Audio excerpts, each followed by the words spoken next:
Hey guys, tonight we're not just talking about another self-help concept. We're going to war. We're embarking on a mission to identify and defeat the single most lethal assassin of dreams, ambition, and human potential. It's an enemy so subtle, so cunning, that most people don't even know it is there until their goals lie breathless at their feet. It's not lack of talent, or lack of opportunity, or even lack of a good idea. It's the quiet, creeping disease of giving up. Specifically, it's the tragic tendency to stop just moments before the breakthrough. Tonight, we're not just going to diagnose the problem. We are going to arm you with a powerful, practical, 30-day battle plan to conquer it forever. This is the 30-day persistence challenge, inspired by the timeless wisdom of Napoleon Hill.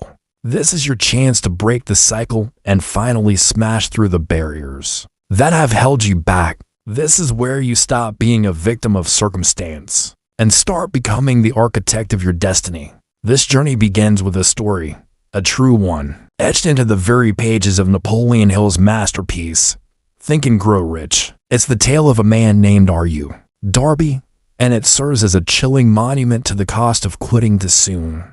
During the gold rush era, Darby's uncle was struck by gold fever.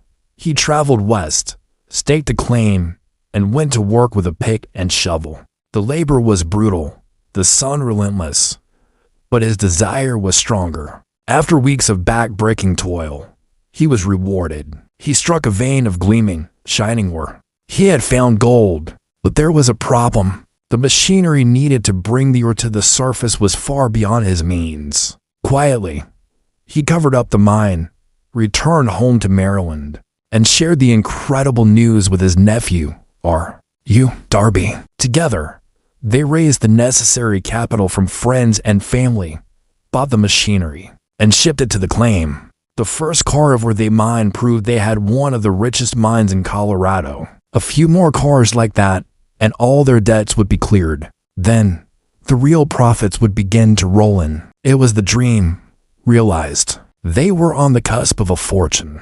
Down and down they drilled, their hearts filled with visions of untold wealth. The drills bit into the earth, day after day, week after week. The initial excitement was still there, but it was now tempered by the grueling reality of the work.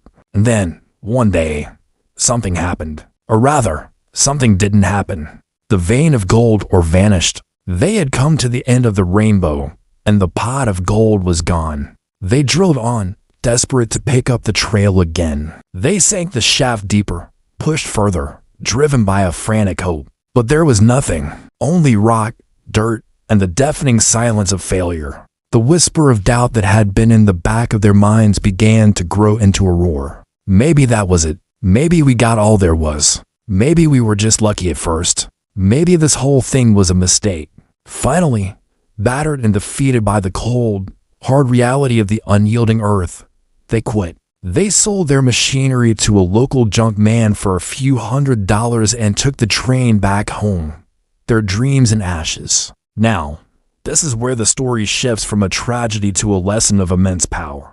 The junk man, the one who bought their equipment for a pittance, was no fool. He was a junk man, yes, but he was also a thinker. He couldn't shake the feeling that these men had given up on something valuable. So, he did something Darby and his uncle had failed to do. He sought expert counsel. He hired a mining engineer to come out, look at the mine, and do a little calculating. The engineer surveyed the site, checked the geology, and concluded that the project had failed because the owners were not familiar with fault lines. His calculations showed that the vein of gold hadn't disappeared. It had simply shifted. He predicted that the original vein would be found just 3 feet from where the Darbys had stopped drilling. 3 feet, the distance of a single human stride. And that is exactly where the junk man found it. The junk man, who had the persistence to seek expert advice, took millions of dollars in ore from that mine because he knew enough to not give up. When confronted with a problem he couldn't solve on his own. How many of us have been Darby? How many of us have poured our heart and soul into a project, a business, a relationship, or a personal goal, only to give up when the vein of gold disappears? We hit a plateau on our fitness journey and quit. Our business faces its first major cash flow crisis and we quit. We face rejection after rejection for our creative work and we quit. We are often standing, metaphorically, 3 feet from gold, but we allow temporary defeat to become permanent failure. This is the silent killer. It doesn't announce itself. It masquerades as being realistic, or cutting your losses, or knowing when to fold. But Napoleon Hill identified it for what it truly is: a lack of persistence. He stated, with no room for doubt, that there may be no heroic connotation to the word persistence, but the quality is to the character of man what carbon is to steel. It is the indispensable component of success. Without it, you are doomed to mediocrity at best. With it, you can achieve nearly any realistic goal. This is why we are here. We are here to forge that steel in our own character. The 30-day persistence challenge is our furnace. It is a structured program designed to systematically build the habit of persistence until it becomes an automatic, unconscious part of who you are.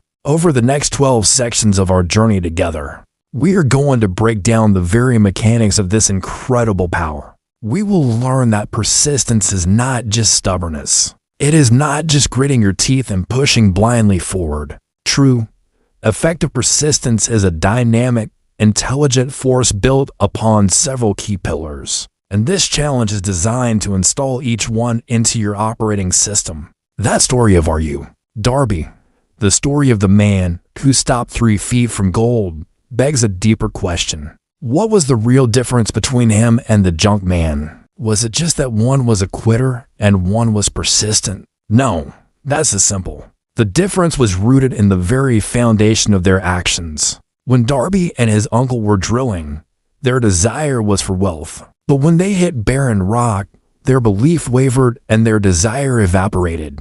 It was replaced by doubt and then by the certainty of failure. They no longer had a driving force. The junk man, on the other hand, had a different kind of fuel. His initial purpose wasn't necessarily to get rich. It was simpler and more powerful. His purpose was to find out, to get an expert opinion, to discover the truth that Darby had abandoned. His persistence was anchored to a clear, definite goal: seek knowledge.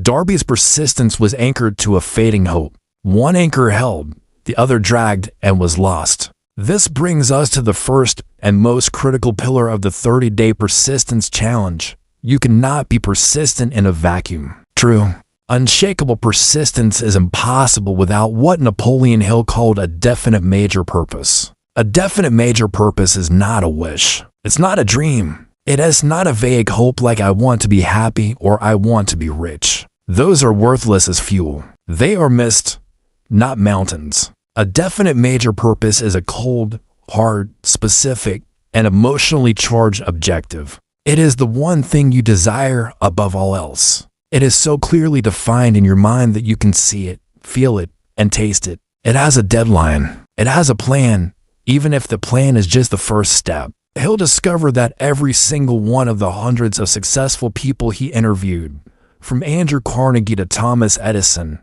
was driven by such a purpose. They didn't just wander into success. They were pulled toward it by the magnetic force of a goal they had clearly defined. A person without a definite purpose is like a ship without a rudder. They are at the mercy of every current of circumstance, every wind of other people's opinions, every storm of temporary defeat. They drift aimlessly and will almost certainly end up shipwrecked on the shores of failure. But a person with a definite purpose is a captain with a map, a compass, and a destination. Storms will still come, but they will adjust their sails, correct their course, and keep plowing through the waves because they know exactly where they are going. There is no better illustration of this principle than a story Napoleon Hill loved to tell about Henry Ford. Ford decided he would produce his famous V8 motor. He wanted to build an engine with all 8 cylinders cast in one single block, and he instructed his engineers to produce a design for it. The engineers, working from the known principles of the time, were unanimous in their verdict.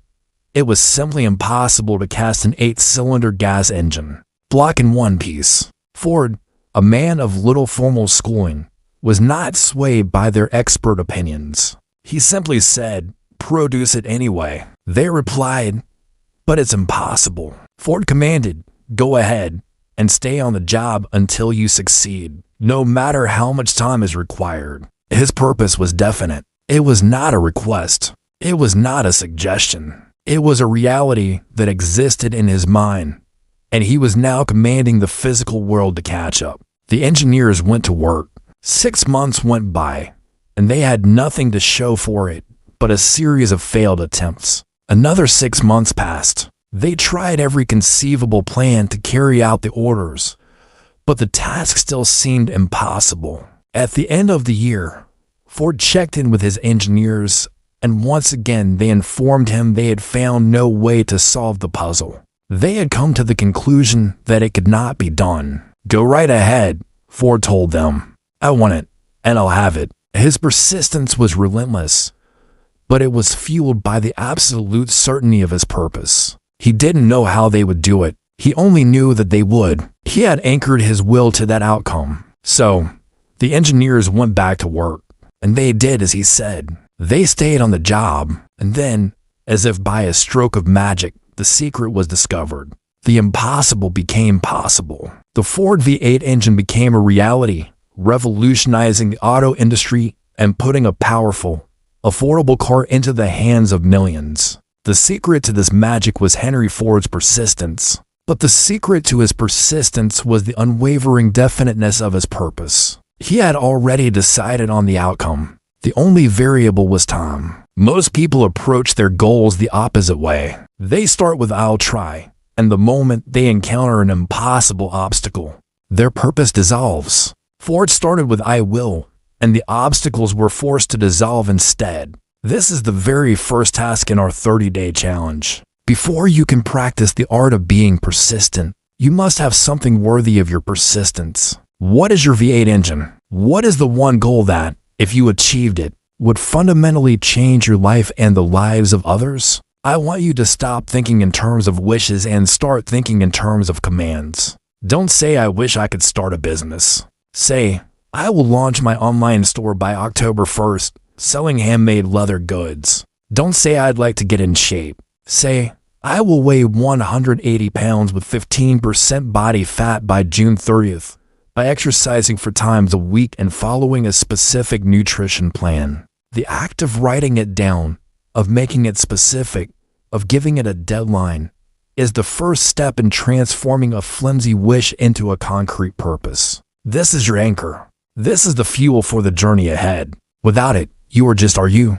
Darby, drilling in the barren rock with fading hope. With it, you are Henry Ford, commanding reality to bend to your will. So before we go any further, your first mission is to define that purpose. Find a quiet place, take out a piece of paper, and answer the question, what do I desire so intensely that I am willing to stake my entire future on its attainment? That is your anchor, and that is what will hold you steady when the storms of the next 30 days begin to rage. So, you have your anchor. You have followed the first command and forged a vague wish into a definite major purpose. Written down, specific, and with a deadline. You now possess the single greatest asset of the top 2% of all achievers. You have a destination.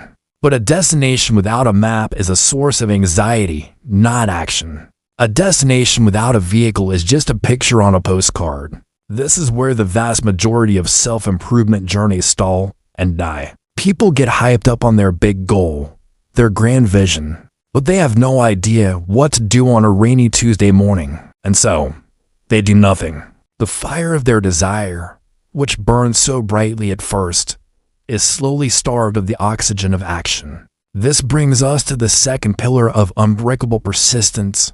You must have a definite plan, or more accurately, a series of definite plans for carrying out your desire. Napoleon Hill was emphatic about this. He wrote, "The person who has a definite purpose and a definite plan for attaining it is already halfway to their goal." Think about that. The simple act of creating a practical blueprint for your ambition catapults you past 50% of the journey. Why? Because a plan transforms the abstract into the concrete. It breaks down an intimidating, monolithic goal into a series of manageable, non-threatening daily and weekly steps. It tells you exactly what to do on that rainy Tuesday morning. Persistence isn't about staring at the mountain peak. It's about focusing on the next secure foothold. The plan is your guide to finding that foothold again and again and again. However, there's a critical distinction here that most people miss, and it's the secret ingredient that separates the stubbornly foolish from the persistently brilliant. Your purpose must be fixed, set in stone, and non-negotiable. But your plan must be as fluid as water. You must be willing to create a new plan, and another new plan, and another, as often as necessary. You remain loyal to the destination, not to the path. The ultimate case study in this principle is, of course, Thomas Edison. When a young, impertinent reporter asked him, "Mr. Edison, how did it feel to fail 10,000 times before you created the electric light?" Edison's response was legendary. He looked at the reporter, not with anger or embarrassment, but with genuine confusion. He replied, "I have not failed 10,000 times. I have not failed once. I have succeeded in proving that those 10,000 ways will not work. When I have eliminated all the ways that will not work, I will find the way that will work." This wasn't just a clever retort. It was a window into the mind of a master of persistence. Each of those 9,999 attempts was not a failure of his purpose. It was merely the failure of a specific plan. His purpose to create a safe, reliable, commercially viable incandescent light was never in doubt. It was a fixed star in his mind. But his plans were hypotheses to be tested. He would devise a plan using a carbonized bamboo filament, execute it, run a current through it, analyze the result, it burned out too quickly, and then crucially, he would discard the plan and create a new one. Let's try tungsten. He was not stubbornly trying the exact same bamboo filament 10,000 times. That would be insanity, not persistence. He was systematically, intelligently, and creatively executing thousands of different, distinct plans. His laboratory was a plan-generating machine. This is the comeback blueprint. A comeback is never a straight line. It is a series of strategic retreats, pivots, and redesigned attacks. When your business launch fails, you don't give up on the business. You analyze why the launch plan failed. Was it the marketing message, the price point, the platform? And you create a new, more intelligent launch plan. When your fitness plan stalls and you hit a plateau, you don't throw away your goal weight. You research, consult an expert, and design a new workout regimen and diet plan. You abandon the failing method, never the sacred mission. This is why Darby failed and the junk man succeeded. Darby had one plan: drill in a straight line until he hit gold. When that plan failed, he concluded his purpose was impossible. He had no blueprint for a comeback. He didn't think to create a new plan, like Plan B. Hire a geological expert to see what we're missing. That simple, alternative plan was all that was needed. The junk man's persistence was expressed through his willingness to create the Plan B. So, what does this mean for our 30-day challenge? It means that your second mission is to architect the first draft of your blueprint. Take out the paper with your definite major purpose on it. Now, beneath it, write the heading, Plan A. Your task is to brainstorm and write down every single conceivable step you could take to achieve the purpose. Don't censor yourself. Think big. Think small. What resources do you need? What knowledge must you acquire? Who do you need to connect with?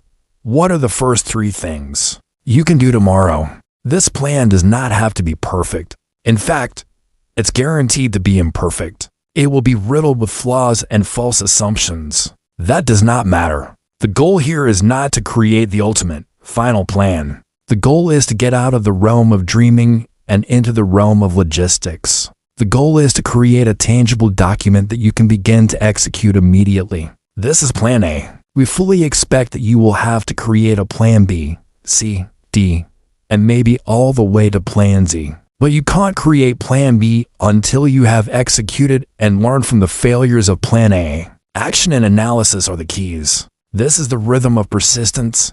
Plan, execute, analyze, rate, plan. This is how you build a skyscraper, one floor at a time. This is how Edison lit up the world, one failed filament at a time. Your purpose is your why. Your plan is your how. And your willingness to change the plan is what will make your persistence unbeatable. It ensures that every setback, every failure, is not an ending. It is simply data. It is a lesson. It is the raw material from which you will build your next, better, and ultimately successful plan. This is your blueprint for the inevitable comeback. Now we enter the crucible, the first 7 days. This is where theory collides with reality, where the soaring ambition of your definite purpose and the neat logic of your plan A meet the gritty, friction-filled reality of daily life. This is the week where the initial adrenaline wears off and the real work begins. And this is the week where more than 80% of all resolutions and new initiatives die a quiet death. The challenge of week 1 is not about making massive, earth-shattering progress. It is about one thing and one thing only: forging the raw iron of your intention into the hardened steel of a daily habit. It is about building the muscle of willpower, one small, consistent rep at a time. Napoleon Hill understood that persistence is not an innate personality trait. It is a cultivated habit, and like any habit, it is built through conscious, deliberate repetition until it becomes automatic. The enemy in week 1 is inertia. It is the gravitational pull of your old self, your old routines, your comfortable patterns of procrastination and distraction. Your brain is wired for efficiency, and it will fight tooth and nail to keep you on the well-worn neural pathways of your past behavior. Waking up 30 minutes earlier to work on your business plan feels uncomfortable. Going to the gym after a long day at work feels exhausting. Making those 5 sales calls feels terrifying. Your mind will conjure 1,000 perfectly logical reasons why you should skip it just this once. I'm too tired. I'll be more creative tomorrow. One day won't make a difference. This is the siren song of mediocrity, and in week 1, it is deafening. The only way to defeat it is to create a force more powerful than the pull of inertia, the force of a non-negotiable daily commitment. This is where the wisdom of the 2-minute rule, popularized by author James Clear, becomes an invaluable weapon. The goal for week 1 is not to complete your entire grand plan. It is to make the act of starting so easy, so simple, so non-intimidating that you cannot possibly say no. Your goal is to win the first 2 minutes. If your definite purpose is to write a book, your week 1 habit is not write a chapter every day. That's a recipe for overwhelm and failure. Your habit is open the document and write 1 sentence. Just one. Anyone can write 1 sentence. If your purpose is to get in shape, your habit is not go to the gym for an hour. It's put on your workout clothes and walk out the front door. That's it. You can always come right back inside, but you must walk out the door. If your purpose is to launch a business, your habit is not build the entire website. It's spend 2 minutes researching one competitor. The secret here is that you are not just building a habit of writing or exercising or researching. You are building the meta habit of showing up. You are casting a vote for your new identity. Every time you open the document, you are casting a vote for I am a writer. Every time you put on your gym clothes, you are casting a vote for I am a healthy person. The action itself is almost irrelevant in the beginning. The consistency is everything. You are teaching your brain a new loop. Cue your scheduled time. Routine the 2-minute action. Reward the feeling of integrity and accomplishment, no matter how small. You are proving to yourself, on a neurological level, that you are the kind of person who does what they say they are going to do. This small, daily act of keeping a promise to yourself is the fundamental building block of self-esteem. And self-esteem is the bedrock of willpower. Consider the story of the ancient Greek orator Demosthenes. As a young man, he was anything but a powerful speaker. He had a weak voice, a debilitating stammer, and an awkward, jerky delivery. His first attempt to speak in the public assembly was met with laughter and ridicule. He was a complete failure. A lesser man would have accepted his fate. He would have concluded, I'm just not cut out to be a speaker. His old identity would have won. But Demosthenes' desire to be a great orator, to defend his city-state with the power of his words, was a definite major purpose. So he created a plan, a brutal, relentless training plan. He built an underground study to practice without distraction, to strengthen his voice against the roar of the assembly. He would practice speaking on the seashore, shouting over the crashing waves. To cure his stammer, he would speak with pebbles in his mouth, forcing his tongue to articulate with precision. To fix his awkward shrugging, he would practice under a suspended sword, which would prick him if he moved incorrectly. This was not a one-time effort. This was his daily, weekly, monthly routine. It was the forging of a habit. He didn't become a great orator overnight. He became a great orator rep by rep, pebble by pebble, wave by wave. He was relentlessly consistent in his practice, no matter how grueling or humbling it was. The result? He became known as the greatest orator of ancient Greece. His speeches inspired his people and have been studied for millennia as masterpieces of rhetoric. His persistence, built through a daily habit of painful practice, transformed his greatest weaknesses into his most formidable strengths. Your first week is your seashore. It is your underground study. Your challenge is not to conquer the world. It is to conquer the first 2 minutes of your daily commitment. Schedule it. Set an alarm. Protect the time block like it is the most important meeting of your day, because it is. It is a meeting with your future self. When the moment comes and your brain starts manufacturing excuses, acknowledge them and then ignore them. Narrow your focus to the tiny, 2-minute task. Put on your shoes. Open the book.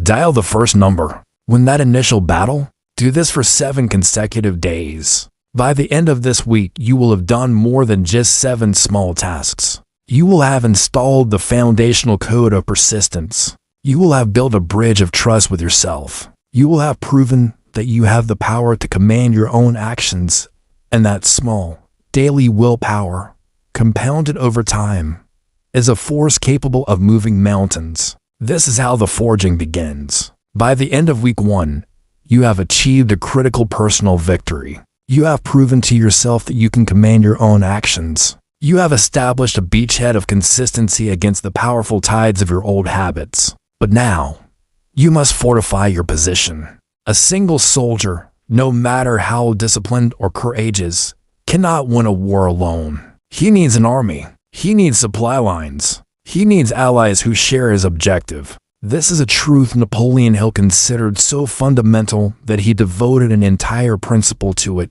calling it the most important step of all after a definite purpose. He called it the mastermind. A mastermind is not some vague notion of networking. It is a dedicated, harmonious alliance of 2 or more people who come together for the attainment of a definite purpose. The power generated by this alliance, Hill argued, is far greater than the sum of its parts.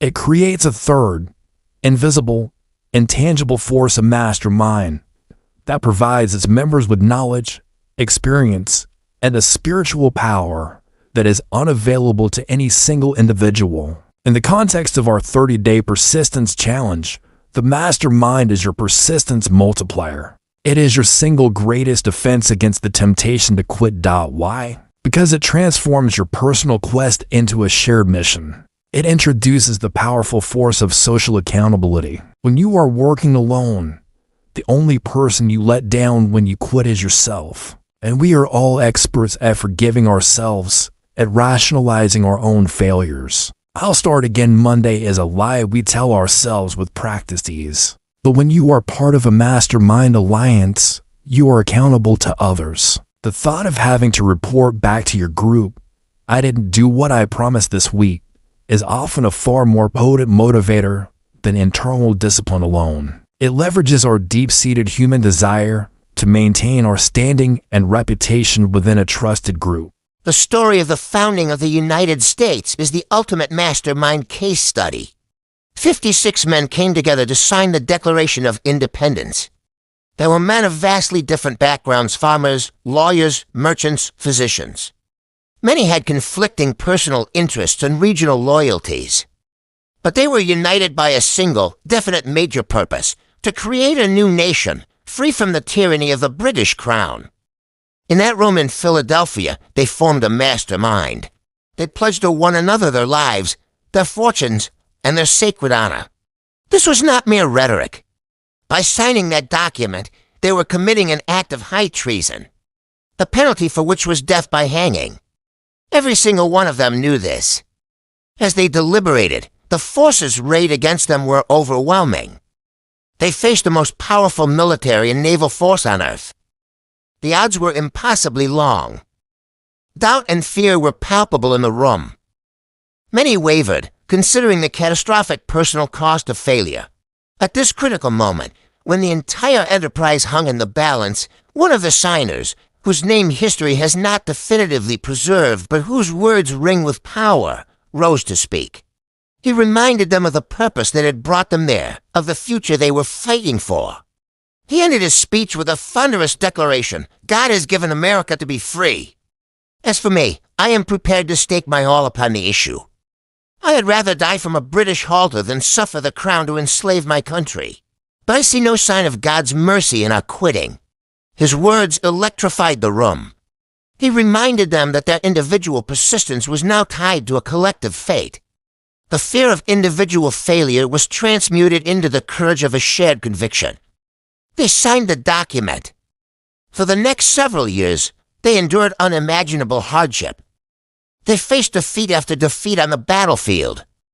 They were hunted, their homes were burned, their fortunes were destroyed. But they persisted. Why? Because they were not just individuals fighting a war. They were a mastermind alliance bound by a sacred oath. The persistence of one reinforced the persistence of all. When one man's courage faltered, he could draw strength from the unwavering resolve of the others. Their collective persistence, born in that room, literally created a nation. Your mission for this phase of the challenge is to build your own personal mastermind. This doesn't mean you need to find 56 people. The alliance can be as small as 2. The key is not the number, but the quality and the harmony of the alliance. Identify one with the people in your life who you trust implicitly. They should be people who are generally positive, supportive, and, crucially, who will not be afraid to hold you accountable. They don't necessarily have to share your exact same goal, but they must believe in your potential and be willing to support your journey. Approach them and formally propose the alliance. Explain your definite major purpose. Tell them you are undertaking a 30-day challenge to build a habit of persistence. Ask them if they would be willing to act as your accountability partner. Schedule a brief, weekly check-in. This can be a 15-minute phone call, a coffee meeting, or even a detailed email exchange. The structure is simple. Each week you will state 1. What you committed to doing last week. 2. What you actually accomplished. 3. What you are committing to doing in the coming week. This simple ritual is incredibly powerful. It forces you to be honest with yourself and with others. It creates a rhythm of accountability. It provides you with a space to brainstorm solutions when you get stuck, to get an outside perspective on your plans, and most importantly, to borrow strength when your own reserves are running low. Choosing your mastermind partner is one of Saluto's most important decisions you will make. Do not choose a sycophant who will just tell you what you want to hear. Do not choose a chronic doubter who will pour cold water on your ambitions. Choose someone who embodies the spirit of persistence themselves, someone whose belief in you can temporarily replace your own self-doubt. This alliance is your support structure. It is the scaffolding that will hold you up while you rebuild your inner architecture. You are no longer a lone soldier. You are the leader of a dedicated unit, moving forward together, ensuring that temporary defeat never, ever becomes permanent failure. As you move into the second week, armed with your definite purpose, your fluid plan, and your mastermind alliance, you are going to encounter the most misunderstood and feared experience on the path to success. Failure. It's inevitable. Your new marketing campaign will fall flat. Your request for a raise will be denied. You'll break your diet. You'll miss a workout. A piece of code will break the entire application. This is the moment of truth. For the average person, this is where the story ends. The failure is seen as a verdict, a final judgment on their ability or the validity of their goal. They interpret it as a stop sign. But for the student of persistence, this is where the real work begins. A failure is not a verdict, it is data. It is not a stop sign, it is a redirection. The critical skill to master in week 2 is the art of transmuting failure into fuel. It is the alchemical process of taking the lead of a setback and turning it into the gold of a new, more intelligent plan. Napoleon Hill stated that every adversity, every failure, every heartache carries with it the seed of an equivalent or greater benefit. This is not some fluffy, positive thinking platitude. It is a profound strategic principle. The seed of benefit is the lesson. It is the insight you could not have gained in any other way. The failure of your marketing campaign teaches you that your messaging is wrong for your target audience. The denial of your raise reveals the specific skills or metrics your superiors actually value. Breaking your diet highlights the specific emotional triggers that lead to poor food choices. Each failure is a free lesson from the world's most effective, is sometimes brutal, teacher experience. The persistent individual actively looks for this seed. They don't just endure failure, they interrogate it. They ask, what is this trying to teach me? What assumption was I making that proved to be false? What is the one thing I can change in my approach based on this result? One of the most powerful examples of this principle in modern history is the story of Colonel Sanders and the birth of Kentucky Fried Chicken. By the time Harlan Sanders was 65, he was, by all conventional measures, a failure. He had been a farmhand, a streetcar conductor, a railroad fireman, a lawyer in a career that ended after a courtroom brawl with his own client, an insurance salesman, a tire salesman, and a motel operator. His latest venture, a successful roadside motel and cafe in Corbin, Kentucky, had just been bankrupted by the construction of a new interstate highway that diverted all his customers away. He was broke, 65 years old, and his only income was a meager $105 a month Social Security check. This was not a minor setback. This was a catastrophic, life-altering failure. For 999 out of 1,000 people, this would have been the end. The time to retire, to accept defeat, and live out his remaining years in quiet poverty. But Sanders' definite major purpose was not just to run a cafe. He had a deeper conviction, he believed, with every fiber of his being, that he had the best-tasting fried chicken recipe in the world. The failure of his cafe did not invalidate the quality of his chicken. It only invalidated his method of selling it. The interstate highway was a massive, immovable failure of his Plan A. So he had to create a Plan B. He had to transmute the failure of his location-based business into fuel for a new idea. The seed of benefit hidden in his adversity was this: if people could no longer come to his chicken would have to go to them. His new plan was born from the ashes of the old one. He would travel the country and license his secret recipe of 11 herbs and spices to other restaurant owners, in exchange for a royalty on every piece of chicken sold. So, at an age when most men are retiring, Colonel Sanders started his new career. He took his first Social Security check, got in his beat-up Ford, and began his journey. He would drive from town to town, restaurant to restaurant. He'd walk in wearing his iconic white suit, offer to cook his chicken for the owner and their staff for free, and then try to strike a deal. The rejections were relentless and brutal. He was laughed at. Doors were slammed in his face. He slept in the back of his car to save money. He heard the word no over and over again. Legend has it that he was rejected 1,009 times before he got his first yes. Think about that number. 1,009 failures. Each no was a small failure, but he did not see them as verdicts. He saw them as data points. Maybe this town wasn't right. Maybe this type of restaurant wasn't a good fit. He refined his pitch, adjusted his approach, and kept moving. He transmuted the lead of each rejection into the golden resolve to get to the next town, the next restaurant, the next opportunity. He persisted. His unwavering belief in his purpose, the quality of his product, allowed him to treat every no not as a personal failure, but simply as a failed plan to find the right partner. When he finally found those partners, the KFC franchise exploded into a global phenomenon, making Colonel Sanders a multimillionaire and one of the most recognizable figures in the world. Your mission in week 2 of this challenge is to become an alchemist of failure. When you hit your first significant setback and you must consciously and deliberately shift your perspective. Your mastermind alliance is crucial here.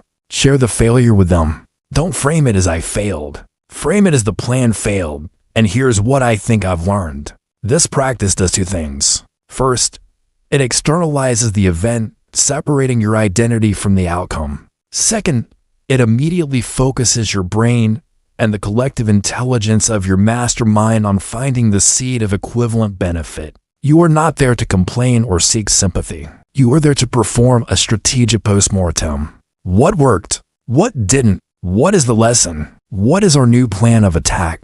By adopting this mindset, you strip failure of its power to paralyze you. It no longer has any emotional sting. It becomes just another step in the process, as neutral and necessary as sharpening your axe before you chop down a tree. You will begin to welcome failures as valuable signposts, guiding you more quickly toward the plan that will actually work. This is the resilient mindset that separates the amateur from the professional, the quitter from the champion. This is how you turn your stumbling blocks into stepping stones. As you cultivate the habit of transmuting failure, you are building a powerful psychological immune system. But even the strongest immune system can be overwhelmed if it's constantly under attack from within. Success is not just about adding positive habits. It's also about ruthlessly eliminating the negative ones that sabotage your efforts. In his research, Napoleon Hill didn't just study what made people successful. He was equally obsessed with what made them fail. He identified a group of specific, recurring personality traits and mental habits that were the sworn enemies of persistence. He called them the ghosts of fear, but we can think of them as persistence killers. This week, our task is to turn on the lights, to stop being a victim of these unseen forces, and to systematically hunt down and eliminate them from our lives. This section is a diagnostic tool, a mirror for you to look into with unflinching honesty. Identifying these enemies is the first step toward neutralizing their power. The first and most common enemy is the inability to recognize and define clearly what one wants. This is the foundation of failure. It is the person who says, "I just want to be successful," or "I want to make more money." This vagueness is poison. It provides no direction, no metric for progress, and no fuel for motivation. It is the opposite of a definite major purpose. If you are still struggling with this, you must return to section 2. Your persistence will never find its footing until it is anchored to a specific, vivid, and burning desire. Without this, you are a ship with no destination, and any wind is a bad wind. The second enemy is procrastination, with or without cause. This is the habit of "I'll do it tomorrow." It is the most common and also the most insidious of all the enemies, because it is often wrapped in perfectly logical excuses. You will wait for the perfect time, for more information, for when you feel inspired. But the perfect time never arrives. Procrastination is the arrogant assumption that God will give you another chance to do tomorrow what He gave you the chance to do today. The cure is the habit you began forging in week 1, the discipline of immediate, small action. The 2-minute rule is the antidote to procrastination. It breaks the spell of later by making now so ridiculously easy that you can't refuse. The third enemy is a lack of interest in acquiring specialized knowledge. This is the person who believes their high school or college education is the end of their learning. In a rapidly changing world, this is a death sentence for ambition.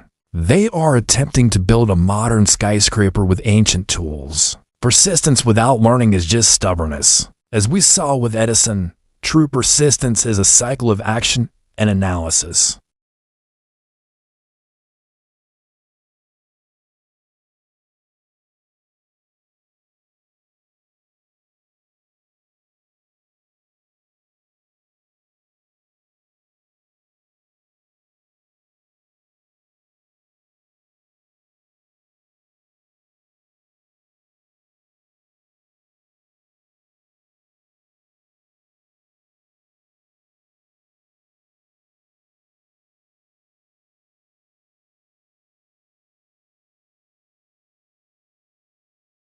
Failures, on the other hand, make decisions slowly and change them frequently and quickly. They are swayed by every new opinion, every new piece of data. The cure is to trust your definite purpose and your plan. Make the best decision you can with the information you have, and then execute it with vigor. A bad decision executed with force is often better than a perfect decision that never gets made. The fifth enemy is the habit of relying upon alibis and excuses to explain away failure instead of analyzing and learning from it.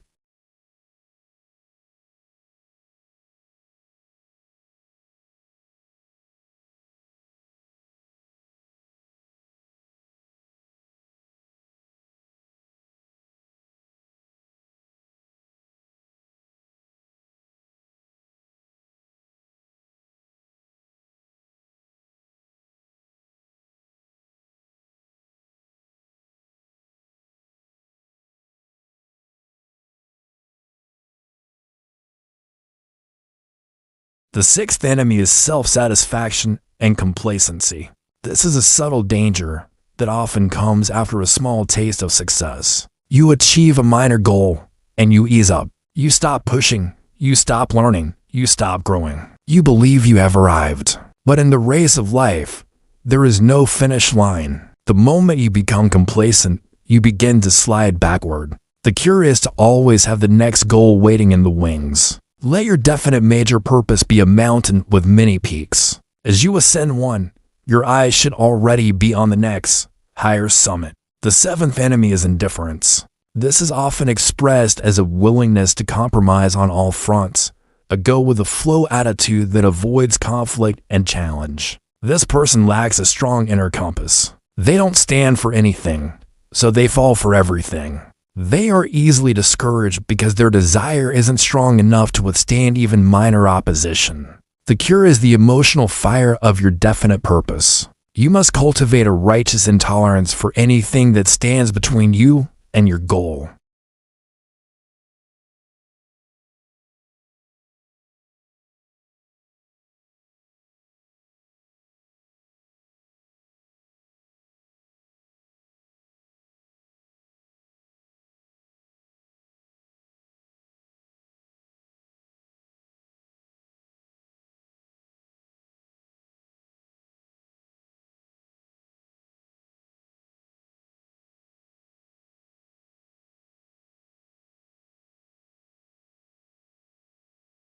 Your mission this week is to be a ruthless self-auditor. Look at this list of 8 enemies. Which ones have taken up residence in your mind? Be brutally honest with yourself and with your mastermind partners. Share your biggest enemy with them. My biggest persistence killer is procrastination, and here's how it showed up this week. Naming the demon is the first step to exercising it. By bringing these subconscious patterns into the light of conscious awareness, you rob them of their power. You can begin to catch yourself in the act of making an excuse or delaying a decision. You can replace the destructive habit with the productive one you are so diligently trying to build. This is the weeding of your mental garden, and it is just as important as planting the seeds of success. By now, you have a clear destination, a working plan, a support system, a strategy for failure, and a list of enemies to eliminate. You are consciously acting like a persistent person. But acting is tiring. Relying on conscious willpower and discipline day after day is like trying to hold a heavy weight above your head. Eventually, your muscles will fatigue and you will give out. The ultimate goal of this challenge is not just to act persistent for 30 days, but to become a persistent person at your core. The goal is to move the quality of persistence from the realm of conscious effort into the realm of automatic, subconscious habit. This is the focus of week 3. Programming your mind for resilience. We will now use Napoleon Hill as most esoteric and powerful tool to embed the commands of persistence so deeply into your mind that they become part of your very identity. We are going to master the art of autosuggestion. Autosuggestion is the principle of communication between your conscious thinking mind and your subconscious mind, the vast, powerful, non-rational part of you that controls your habits, your beliefs, your emotions, and your automatic bodily functions. Your subconscious mind does not reason or argue. It accepts as truth whatever is impressed upon it with faith and repetition. It is like fertile soil. It will grow whatever seed you plant in it, whether that seed is a weed of fear and doubt, or a flower of courage and faith. For most of our lives, we have been unconsciously planting seeds of negativity. Every time we say, I can't do this, I'm not good enough, or this is impossible, we are sending a direct command to our subconscious, which dutifully works to make that statement a reality by creating feelings of anxiety, activating habits of procrastination, and filtering our perception to notice only evidence that confirms the negative belief. Autosuggestion is the process of seizing control of this seeding process. It is the art of consciously and deliberately feeding your subconscious mind the beliefs and emotions that are aligned with your definite major purpose. The story of the placebo effect is the most scientifically documented proof of autosuggestion's power. In countless medical studies, patients are given a sugar pill of placebo but are told it is a powerful new drug designed to cure their specific ailment. A significant percentage of these patients experience a real, measurable reduction in their symptoms. Their pain subsides, their inflammation decreases, their condition improves. The pill contained no medicine. So what healed them? Their own belief. The suggestion from the trusted authority, the doctor, combined with their own faith, was accepted by their subconscious mind, which then unleashed the body's own incredible, latent healing powers to make the belief a physical reality. The subconscious mind, once it accepts an idea, will move heaven and earth to manifest it in the physical world. If it can do this with a simple sugar pill, imagine what it can do with a powerful, emotionally charged statement of your definite major purpose. Your mission for week 3 is to create and implement a daily ritual of autosuggestion. This is not about mindless, empty affirmations. For this to work, it must engage your emotions and your senses. You are going to take the written statement of your definite major purpose, which you created in section 2, and turn it into a powerful subconscious directive. The ritual consists of 2 parts, to be performed twice daily, once immediately upon waking, and once just before falling asleep. These are the times when the veil between the conscious and subconscious mind is thinnest. First, find a quiet place where you will not be disturbed. Close your eyes. Take several deep breaths to calm your mind and body. Then, read your written statement of purpose aloud. Read it slowly, with conviction and feeling. Don't just say the words, experience them. As you read the amount of money you intend to earn, the position you intend to hold, or the goal you intend to achieve, you must see it in your mind's eye. This is the critical step. Create a vivid mental movie of you having already achieved your goal. What does it look like? Where are you? Who are you with? What are you wearing? Make the image as detailed and colorful as possible. Second, and most importantly, you must generate the feeling of the wish fulfilled. What would it feel like to have already accomplished this purpose? Would you feel joy, pride, relief, security, gratitude? You must summon this emotion in your body right now. This is the language the subconscious understands. It does not understand words alone. It understands the feeling tone behind the words. The combination of the clear mental image, the what, and the powerful, positive emotion, the faith, is the seed you are planting. You are giving your subconscious mind a clear blueprint and the emotional energy required to begin its work. Consider the story of heavyweight boxer Ken Norton. He was scheduled to fight the most feared and dominant champion in history, Muhammad Ali. No one gave Norton a chance. Ali was faster, more experienced, and considered invincible at the time. Norton was a huge underdog, but Norton and his legendary trainer, Eddie Futch, employed a relentless strategy of autosuggestion. For months leading up to the fight, they drilled one belief into Norton's subconscious mind: I am a better and stronger boxer than Ali. Norton wrote it down. He said it to himself hundreds of times a day. During his grueling training sessions, Futch would constantly reinforce it. But most importantly, Norton visualized his victory over and over again. He would lie in bed at night and play a mental movie of the fight. He saw himself slipping Ali's jab, landing his own powerful punches, and, crucially, He saw the referee raising his hand in victory. He didn't just see it. He felt the roar of the crowd, the weight of the championship belt, the overwhelming feeling of triumph. By the time he stepped into the ring, his subconscious mind did not hope he could win. It knew he would win. It accepted the command as a foregone conclusion. The result was one of the biggest upsets in boxing history. Norton not only beat Ali, but he also broke his jaw in the process. He had programmed himself for victory. This is what you will do this week.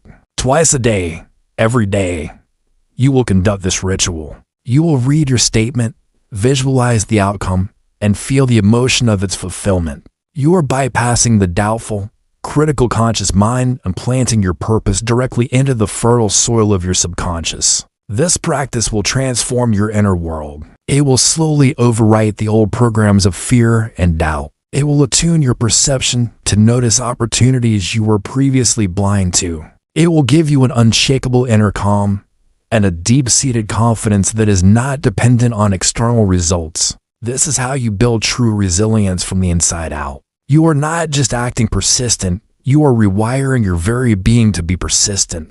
The subconscious mind, now being programmed daily through your auto-suggestion ritual, is a powerful ally. It is beginning to work tirelessly beneath the surface of your awareness to attract the opportunities and resources you need. It is aligning your intuition with your definite major purpose. But there is a bottleneck. The subconscious can present you with a perfect opportunity.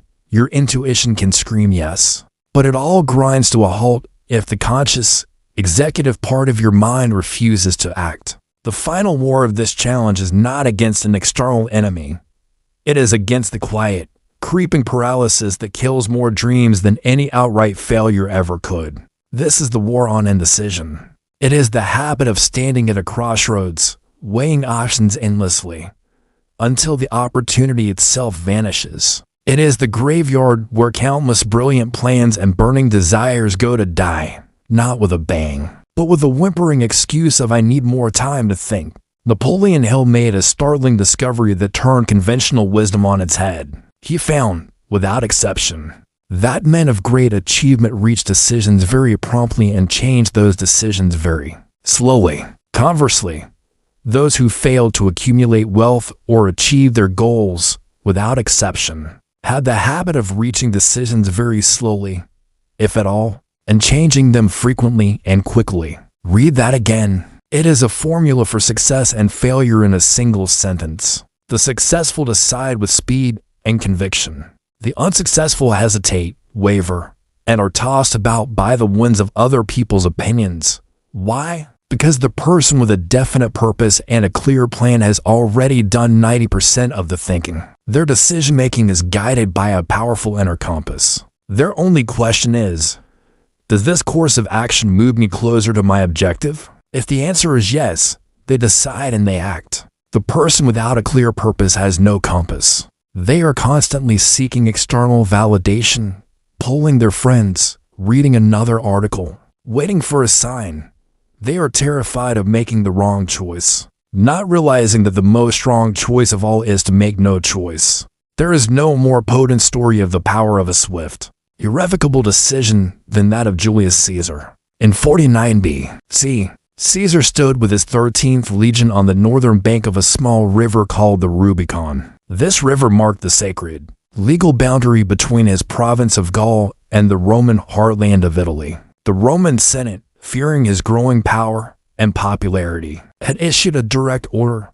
He was to disband his army and return to Rome as a private citizen. To cross the Rubicon with his army would be an act of insurrection and treason, automatically plunging the Republic into a cataclysmic civil war. He stood there on the riverbank, a world of consequence hanging on his choice. To obey meant the end of his career and likely his life at the hands of his political enemies. To disobey meant war against his own people, a war he was by no means certain to win. For a time, he hesitated. He talked with his generals. He paced the riverbank.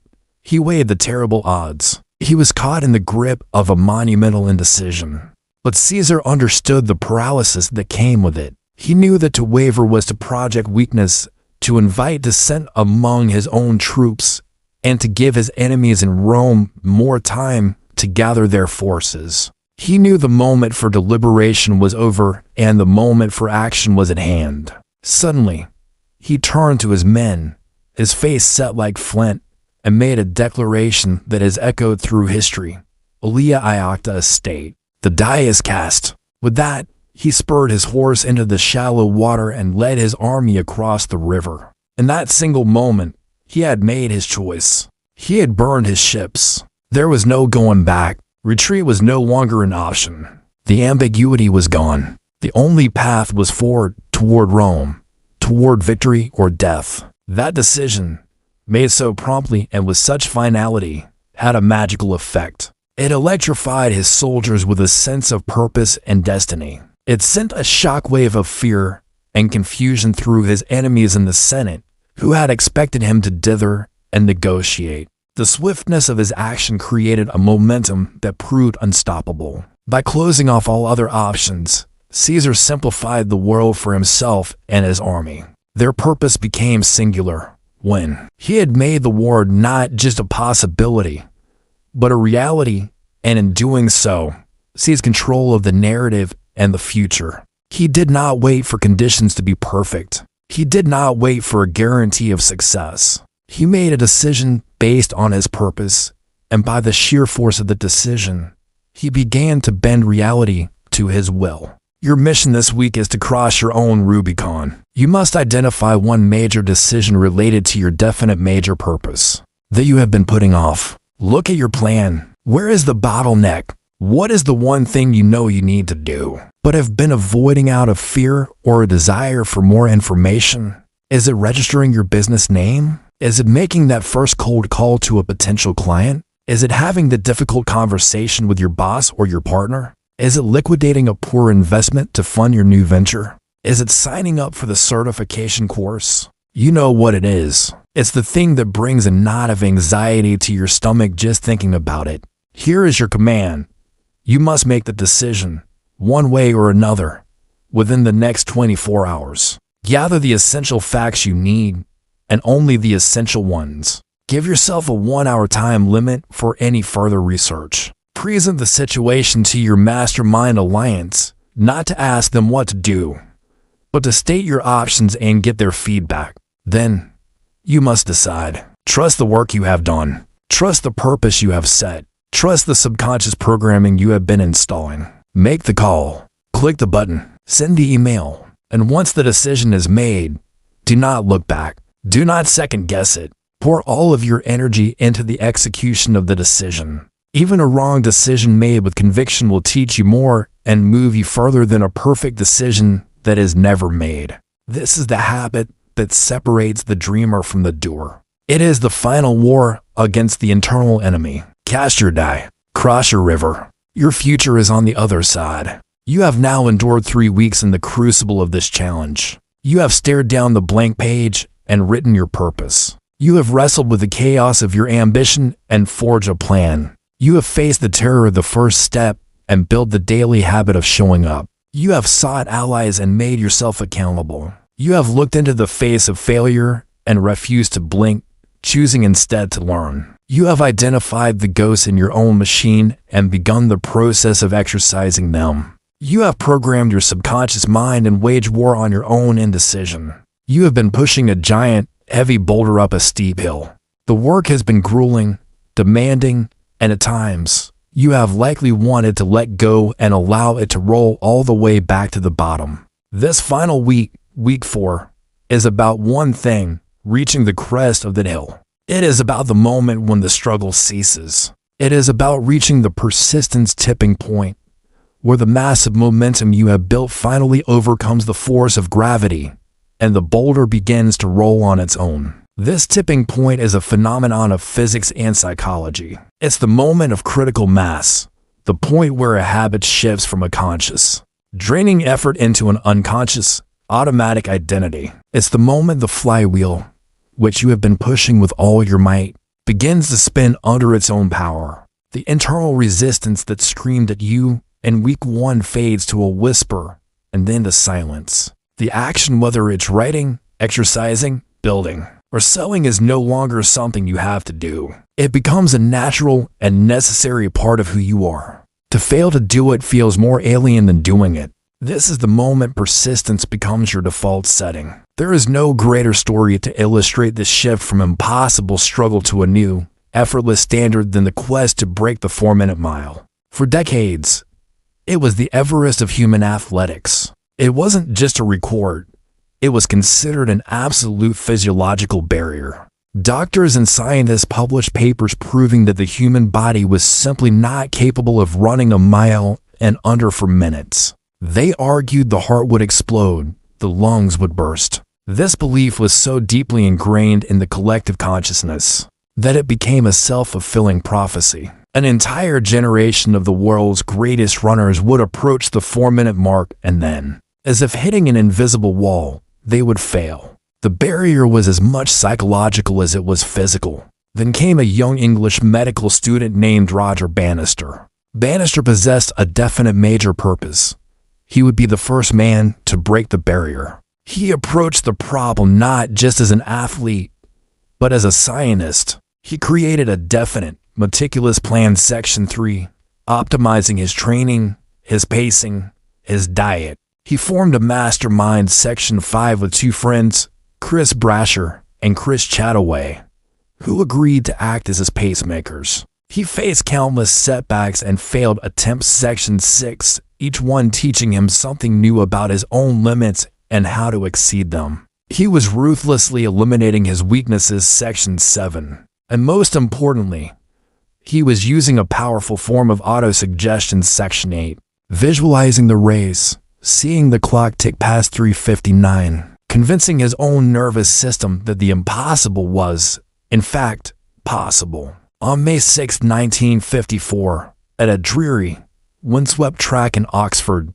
England, the moment for his decision came. Section 9. The conditions were terrible, with a gusting crosswind. It was the perfect excuse to postpone, to wait for a better day. But Bannister knew the time was now. He decided to run. The race began. His pacers did their job perfectly, shielding him from the wind. When the last one peeled away, Bannister was alone, running against the clock, against history, against the ingrained belief of the entire world. In the final lap, he described a feeling of immense struggle, his body screaming in protest. He wrote later, "I felt that the moment of a lifetime had come. There was no pain, only a great unity of movement and aim." With a final, agonizing surge, he threw himself across the finish line and collapsed, unconscious. The world held its breath. The announcer began to read the time. The result of event number 9, the 1 mile. First, number 41, RG. Bannister with a time, which is a new meeting and track record, and which, subject to ratification, will be a new English native record, a new British national, a new British all-comers, a new European, a new world record. The time was 3. The rest of his words were drowned out by the roar of the crowd. The official time was 3 minutes, 59.4 seconds. The impossible had been done. But this is not the most important part of the story. The real story, the story of the tipping point, is what happened next. For decades, the barrier had stood unbroken. But just 46 days after Bannister broke it, his rival, John Landy, ran the mile in 3 minutes and 58 seconds. The very next year, 3 runners broke the 4-minute barrier in a single race. The psychological wall had been shattered. Once the world knew it was possible, it became possible for many. The monumental, world-breaking struggle for Bannister became the new baseline, the new standard of excellence for elite runners. The tipping point had been reached, not just for one man, but for the sport itself. This is the state you are entering in week 4. Your personal 4-minute mile. The ingrained belief that I am not the kind of person who follows through is about to be broken. The habits you have fought so hard to install are reaching critical mass. Your mission this week is not to struggle, but to observe. Notice the subtle shift. Notice when the urge to procrastinate doesn't even appear. Notice how the idea of working on your goal feels natural, even enjoyable. Notice the quiet confidence that has replaced the anxious doubt. You are no longer pushing the boulder. You are now steering it as it rolls downhill, gathering speed and power. Your job is to keep it on course, to lean into the momentum, to feel the effortlessness of the action. You are not just acting persistent anymore. You are becoming persistence itself. This week, you cross your own finish line, and in doing so, you don't just achieve a goal, you establish a new, higher standard for the rest of your life. So you've crossed the finish line. You've completed the 30-day persistence challenge. The boulder is rolling. The 4-minute mile has been broken. The habit has been forged. The temptation now is to celebrate, to relax, and to think I've made it. But this is a dangerous illusion. The end of the challenge is not the end of the journey. It is the end of the beginning. You have not arrived at a final destination. You have simply graduated to a new level of existence, with new challenges and, more importantly, new possibilities. The true reward of this journey is not the accomplishment of the 30-day goal itself. It is the long-term, compounding power that the identity of a persistent person unlocks in every other area of your life. What you have built over the last month is the master skill, the key that opens all other doors. Think of it like learning to read. The initial process is a struggle. You have to memorize the shapes of letters, sound them out, painstakingly piece together words and then sentences. It requires immense concentration and effort. But once you reach the tipping point, once you can read fluently and automatically, you don't just stop. You don't say, "Great, I've learned to read," and put all books away forever. That would be absurd. The skill of reading is not the goal itself. It is the gateway. It gives you access to the entire collected wisdom, history, and imagination of humanity. It unlocks science, philosophy, literature, and art. The reward for learning to read is everything that can be read. In the same way, the reward for learning persistence is everything that persistence can build. This is where the principle of compounding effort comes into play. A concept as powerful in personal development as compound interest is in finance. In the beginning, your efforts yielded small, almost invisible results. Your first 2-minute writing session didn't produce a chapter. Your first workout didn't transform your physique. Your first sales call likely didn't land a major client. But as you layered one day's effort on top of the next, you weren't just adding, you were multiplying. The skills you gained on day 10 made your efforts on day 11 more effective. The confidence you built in week 2 fueled your boldness in week 3. The small wins created a feedback loop of motivation and competence. Now, beyond the 30-day mark, this compounding effect begins to accelerate dramatically. Your persistent action in your career doesn't just get you a raise. It builds a reputation that attracts bigger opportunities you never even chased. Your persistent learning doesn't just teach you a new skill. It allows you to connect ideas from different fields, leading to innovations no one else can see. Your persistent effort in your relationships doesn't just solve a single argument. It builds a deep reservoir of trust and intimacy that makes the entire relationship stronger and more resilient. Consider the story of the Japanese pottery masters in the town of Hagi. Hagiware is famous for its rustic simplicity and, most notably, for the way its appearance changes over time. When a Hagi tea bowl is new, it is plain, a simple clay vessel. But the glaze is deliberately imperfect and porous. With each use, over months, years, and even generations, tiny amounts of tea seep into the fine cracks, gradually and subtly darkening and staining the clay. This process, known as nanobake or the 7 transformations, is what gives the bowl its true character and beauty. An old, well-used Hagi bowl, with its unique and intricate web of stains, is considered infinitely more valuable and beautiful than a new, pristine one. Its value is a direct result of its long history of persistent, dedicated use. Your life, after this challenge, is like that Hagi bowl. You are no longer a pristine, unused vessel. You have been through the fire of the kiln. You have started the process of the 7 transformations. Each action you take, each project you complete, each challenge you overcome, is like a cup of tea poured into the bowl. It leaves a mark.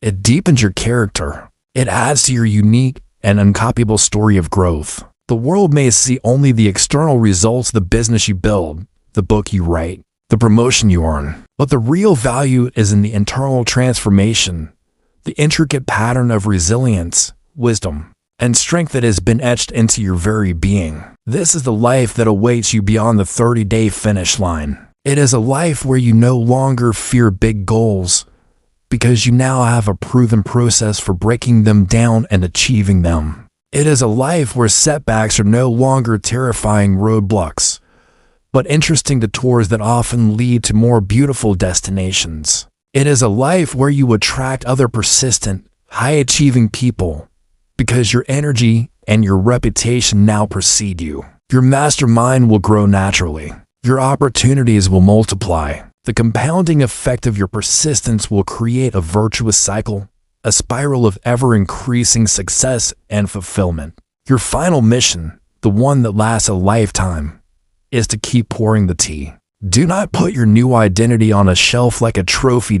Use it every single day. Pick a new goal. Apply the same principles. Take your newly forged habit of persistence and point it at the next peak you wish to climb. Whether it's in your health, your finances, your relationships, or your spiritual growth, you now possess the master tool. The challenge was never about the 30 days. It was about forging the key. Now your life's great adventure is to go out and see how many doors that key will open. The true reward is not the memory of the struggle. It is the promise of a future where no worthy challenge seems too great. The 7 transformations have just begun. And so, we arrive at the end of our journey together. For the last hour, you have traveled through history, stood beside titans of industry, revolutionary leaders, and legendary athletes. You have been armed with the complete arsenal of persistence, the strategies and philosophies that have built fortunes and reshaped the world. The stories are inspiring. The principles are sound. The path has been illuminated. But now, right now, in the silence that follows my voice, you stand at the most important place of all, the moment of decision. All the knowledge in the world, all the inspiration and motivation is utterly worthless until it is crystallized into a single, decisive, physical action. This is where the dream meets the dirt. This is your first step. This is where you choose your new identity. Imagine a sculptor standing before a massive, shapeless block of marble. Inside the cold, raw stone, he can see a masterpiece. He sees the graceful lines of a figure, the emotion in a face, the power in a perfectly formed muscle. The masterpiece is already there, sleeping within the stone, waiting to be liberated. You, right now, are that sculptor. And the block of marble? That is your life as it exists today, full of raw, unformed, and magnificent potential. Your definite major purpose is the vision of the statue you see in your mind. Your plan is the set of chisels and hammers you choose. Your mastermind is the fellow artist who helps you move the heavy stone. And persistence is the simple, repetitive, daily act of picking up that hammer and striking that chisel, not once, not twice, but thousands upon thousands of times. Each strike, by itself, seems to do almost nothing. It just chips away a tiny, insignificant flake of stone. But the cumulative effect of those thousands of strikes is what reveals the masterpiece. This is the choice before you, right now. You can listen to this, feel a fleeting moment of inspiration, and then click away to the next video. You can allow the warmth of this motivation to fade as you sink back into the comfortable couch of your old routines. In this scenario, the hammer and chisel remain on the floor. The marble remains a shapeless block. The masterpiece inside sleeps on, undisturbed, and the world will never know the beauty it contained. Your potential will remain just that potential. This is the path of quiet tragedy, the path most people choose. It is the slow, painless death of the person you could have been. Or you can choose another path. You can choose to be the sculptor. You can choose, in this very moment, to take the first strike. This first action will be small. It will feel insignificant. It may even feel foolish. But it is the single most important action of your entire life, because it is the action that separates the dreamer from the creator. It is a declaration. It is a vow. It is the signal you send to yourself and to the universe that you are no longer willing to let your potential sleep. You are picking up the tools. So what is that first strike?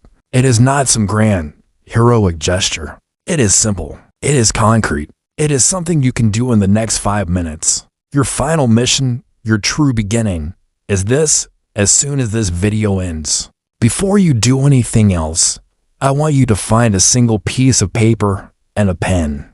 Go to a quiet corner, away from distractions. And at the top of that paper, I want you to write down the answer to the single most important question you will ever ask yourself, the question we began with, the question that fuels all great achievement.